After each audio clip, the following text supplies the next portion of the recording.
ऋतुराज गायकवाड।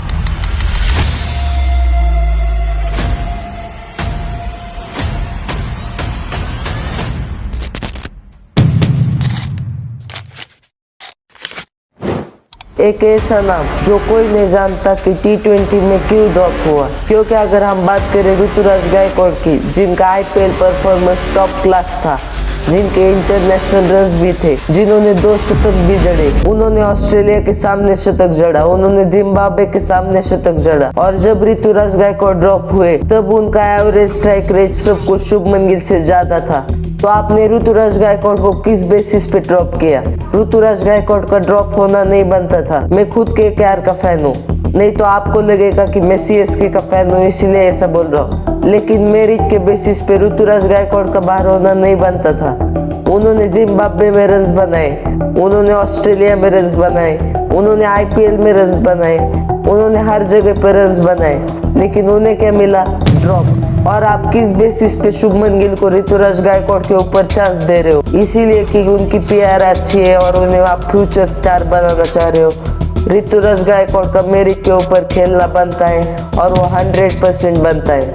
आपको उन्हें खिलाना चाहिए, आपको उन्हें बैकिंग देनी चाहिए। अगर वो अपनी पे आया तो वो अकेले दम पे मैचेस जीता सकता है। उन्होंने CSK के लिए 2 ट्रॉफी जिताई है। एक सीजन में वो ऑरेंज कैप होल्डर थे और एक सीजन में उनकी बहुत तगड़ी परफॉर्मेंस थी।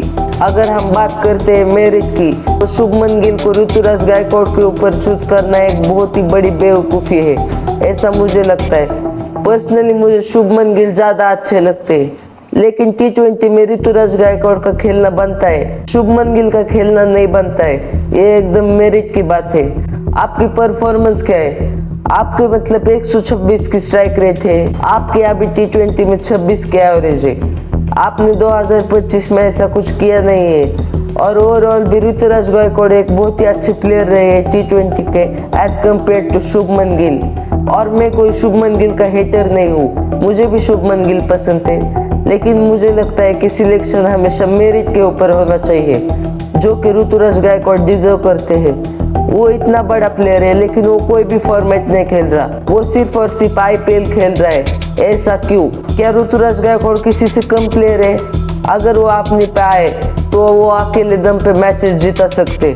अगर हम बात करेंगे कि उनके IPL परफॉर्मेंस की, तो वो हर साल IPL में परफॉर्मेंस करते हैं।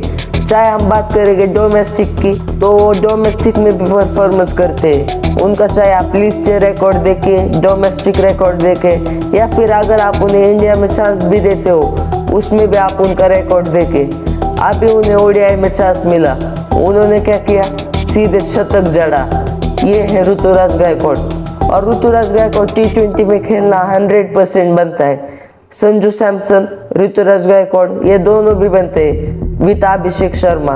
शुभमन गिल को यहाँ पे बाहर बैठना चाहिए, ऐसा मुझे लगता है। शुभमन गिल की वजह से ऋतुराज गायकवाड बाहर बैठा है, शुभमन गिल की वजह से यशस्वी जायसवाल बाहर बैठा है, और शुभमन गिल के एवरेज 26 की है। आपको मेरिट के बेसिस पे सिलेक्शन करना चाहिए, ऐसा मुझे लगता है। परफॉर्मेंस नहीं है शुभमन गिल की इन T20 आइज, और ऋतुराज गायकवाड बहुत ही मतलब परफॉर्मेंस करके आते हैं।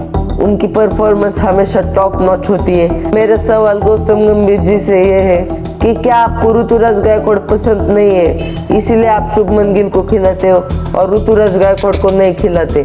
आप क्यों ऋतुराज गायकवाड को चांसेस नहीं देते?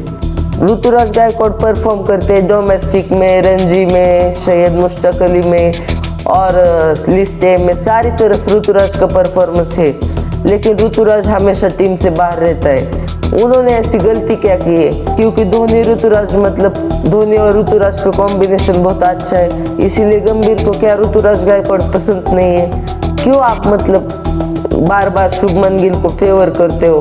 शुभमन गिल इतने बड़े प्लेयर नहीं है इन T20 आइज। टेस्ट में salute to Shubman Gill, ODIs में सल्यूट टू शुभमन गिल, लेकिन T20s में बाहर जाओ शुभमन गिल, ऐसा मुझे लगता है। और किस बेसिस पे आप मतलब गायकवाड को इतने दिन तक बाहर बिठा सकते हो? उस बंदे की एज जा रही है, वो अभी यंग है, वो अभी खेल सकता है। आपको मेरिट के बेसिस पे गायकवाड को कम से कम एक फॉर्मेट में खिलाना चाहिए, वो भी कंसिस्टेंसी से।